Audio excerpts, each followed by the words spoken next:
Ladies and gents, welcome back to another video. Today, I want to talk about Rising Storm 2 Vietnam. Now, I was lucky enough to have someone on my friends list actually reach out to me and offer me a key for this closed beta, because apparently they're handing out keys in waves, and I think we're on wave 5 now, and he gave it to me when wave 4 was ending, so I was not really able to play it at the time.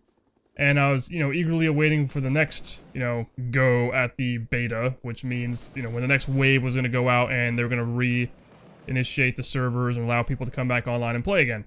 So I was really looking forward to that because I've actually been paying attention to this game casually. Like, I wasn't like, super intense researching it. I knew it was coming.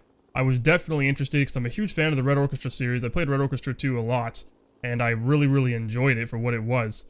And of course, Rising Storm 2 going into Vietnam, having helicopters and, more modern equipment, had me really pumped. Because, let's be honest, Vietnam is the shit. And after playing the Rising Storm expansion pack, which was basically added for Red Orchestra 2, which was in the Pacific, fighting the Japanese and the Marines, you kind of saw that there was a lot of potential for that, like, jungle, like, that lush jungle foliage and, like, this style of warfare that kind of brings about in a gaming sense. And Rising Storm 2 is going to allow you to do that even more so, considering now we're in Vietnam and we have actual vehicles like helicopters in the air that can actually, rain hell down on you from a distance, which is really awesome. All right, like there are some seriously awesome moments in this. Now, I haven't put a lot of time into this. All the footage you're seeing here was captured basically over the course of like maybe 2 matches total. I have like 87 minutes in the game.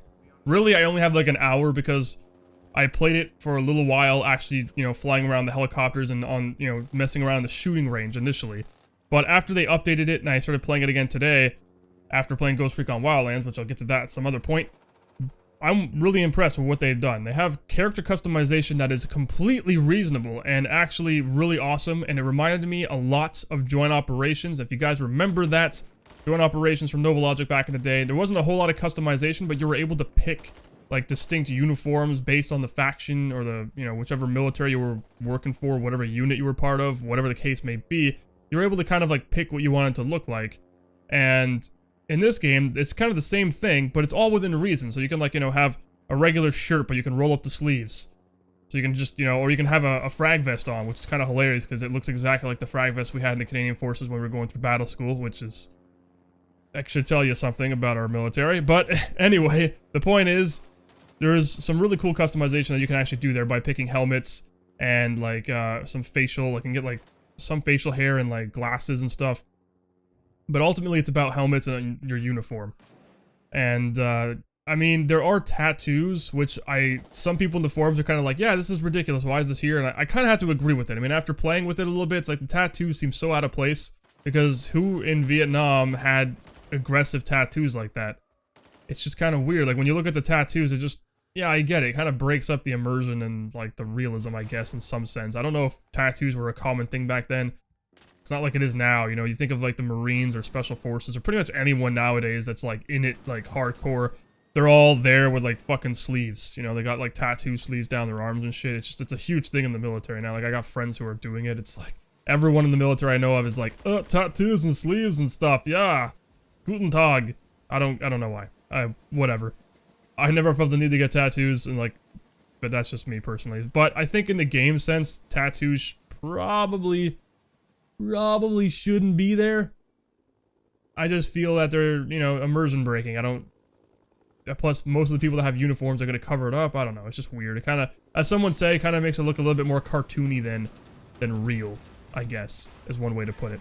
But other than that, within my limited time frame of actually playing this game, I've encountered numerous bugs. Sometimes I would always, and I actually kind of, you can see at the very beginning of the video, like I typed it out, like in a chat, basically, where helicopters, as they're like starting up their engines at an American base, like, really far away, like a kilometer out, and it sounds like it's starting up right next to your head. It's a known bug, but it's incredibly annoying, and apparently it's not, as one player was saying in the game, which I guess kind of makes sense, it's not a priority when you want to compare it to a lot of other things. But it's like, yeah, I get that, but at the same time, it's kind of hard to test other aspects when all you're hearing is the helicopter blaring off in your ears while you're trying to focus on what's happening around you. it's incredibly disorienting and annoying, but yeah, it's just whatever. And then of course there's some weird environmental clipping issues, or like where the environment will be see-through because like it doesn't actually connect with the, like, there'll be like a little bit of like a little dirt mound, for example, connecting to the side of a bunker, but it doesn't actually connect. There's like, you could see through it, like as if there's a hole in the world, like in the fabric of space, the space-time continuum or whatever. That makes any sense. Basically, it's not rendering a certain pocket of the ground, and it happens like that around a lot of areas, and it's kind of weird. I don't know if you can shoot through it. I don't think you can, but you can see through it, and it can kind of give you the illusion that you can shoot through it, and then you start firing and you're hitting the dirt in front of you, but it's weird. You'll see it in some of the gameplay. Other than that, it's really, really, really insanely awesome. I was pleasantly surprised. I mean, it's in a closed beta, so I mean, obviously there's going to be issues, which is to be expected, obviously. Like, obviously, you're right. Obviously there's going to be problems, but the game itself, I had high hopes for, and so far after playing it, I was having an insane amount of fun.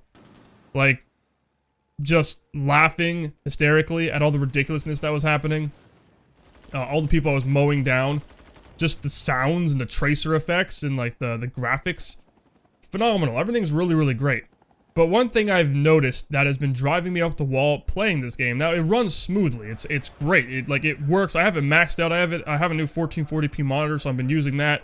I have G-Sync as well. All that works wonderfully. And, you know, I'm getting 62 frames per second because for some reason that's where it's capped.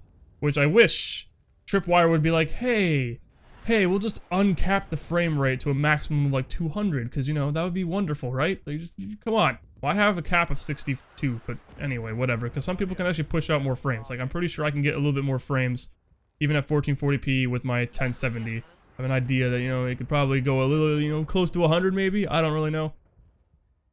Either way, it's fine. But the one thing that's actually bothered me is the weird stuttering and hitching that occurs when you're actually moving forward in the map. So, like, LODs and, like, as you're pushing up, basically, you know, textures will load and pop in, and it'll just completely, like, bog the game down. So you'll be, like, running, and all of a sudden it'll stop and freeze for a second, and then it'll, you know, kick back in, and, like, then everything's loaded.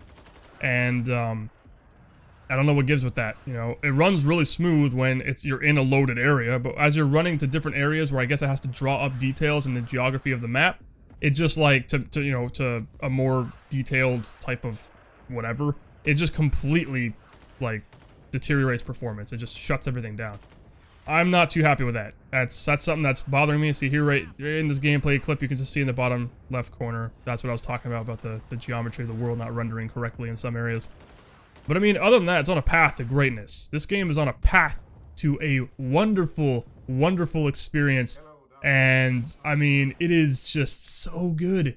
It's so good. The sounds, actually, it's kind of funny because one of the sounds I was hearing of a gun firing was exactly the same as the M4 sound from Ground Branch, which has since changed because they have a new update that came out and it changed the sound of the M4s in that game. But it sounded exactly the same. So it's like, where are these sound assets coming from? Because obviously they're not, you know, they didn't make the sound assets themselves, especially in Ground Branch's case. But I just noticed that they had the exact same sound. I kind of laughed at that. But yeah, I mean, it's pretty great.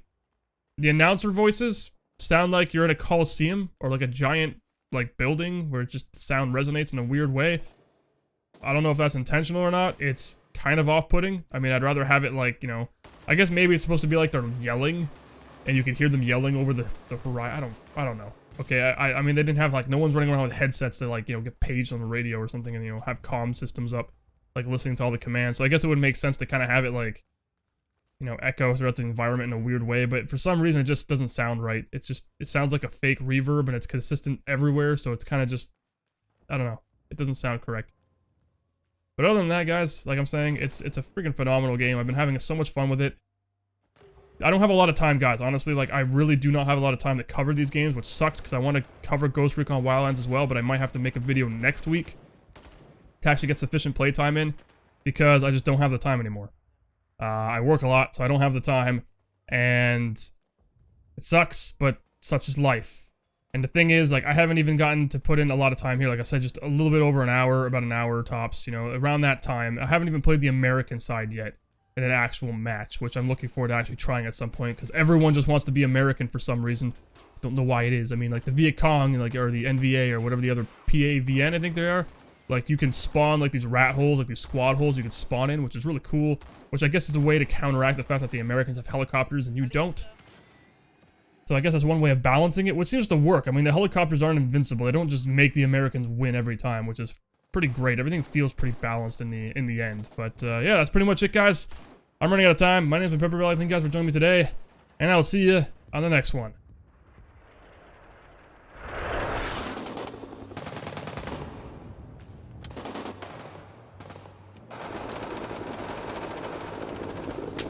Hitman Granny, can you put some markers on C, please? Are you using your binoculars? Or can you promote me to squad leader? Okay, alright, cool. Thanks, man. There's an enemy scout recon plane